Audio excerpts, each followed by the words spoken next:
Self-acceptance is such an important topic because as we engage in devotional service, we naturally feel somewhat guilty that we're not pure devotees, we're not living up to the highest standards. And sometimes we become discouraged. We discourage ourselves. But I have a story for you that is amazing. It is from Srila Prabhupada, and it counteracts this whole idea that there's something wrong with us and we should be swimming in guilt and shame because of that.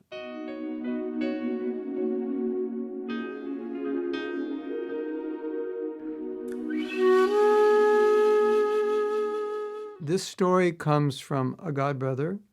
His name is Tejas Prabhu, and he tells the story as he saw it. There was a young couple that came to see Srila Prabhupada.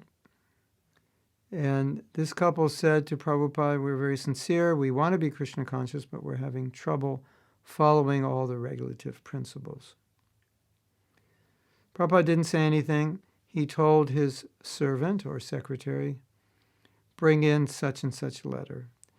And it was a letter from a devotee who was having difficulty following one of the regulative principles, specifically smoking marijuana. And in the letter he said, sometimes I give it up, and sometimes I go back, and sometimes I give it up, and I reform myself and perform my sadhana well, but then the addiction strikes and I give into it. And so basically the letter was showing his sincerity and his effort, at the same time showing his weakness and how he was oscillating back and forth. Prabhupada listened to the letter, didn't interrupt, didn't say anything.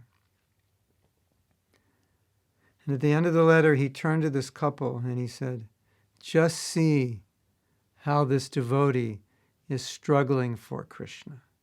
Prabhupada was actually glorifying the devotee for struggling. Another time Prabhupada said, Krishna likes to see you struggle. The other day I was thinking that going from the conditioned state to the pure state is obviously difficult because the conditioning is always pulling us away from the direction we want to go. And so sometimes we give in, if not giving in our actions, sometimes we give in our heart or mind by thinking about actions we would like to perform that aren't Krishna conscious. And sometimes that thinking process continues with us decade after decade. It may become weakened, but not everything becomes completely purified. And after going through a life like that, one could become pretty discouraged, thinking, look how bad I am. After all these years, I'm still envious, or I'm still lusty, I'm still greedy, I'm still attached to this or that. And it can be discouraging, obviously. But basically what Prabhupada is saying is let's flip it around and let's look at it this way. In spite of all that, I'm still going on, I'm still struggling, I'm still here, I'm still moving forward. That's the glorious side of it, and that's the side that Prabhupada was looking at. And because Prabhupada was looking at that side, I think it's obvious that that's the side we should be looking at when we look at ourselves. I'm so bad in this way. But on the other hand, I'm still going on in spite of this difficulty. Here I am, I'm still showing up, still coming to the temple, I'm still chanting, I'm still hearing, I'm still trying. And so we can remember this when Prabhupada's saying, just see how he is struggling for Krishna. That struggle is glorious. What a beautiful story.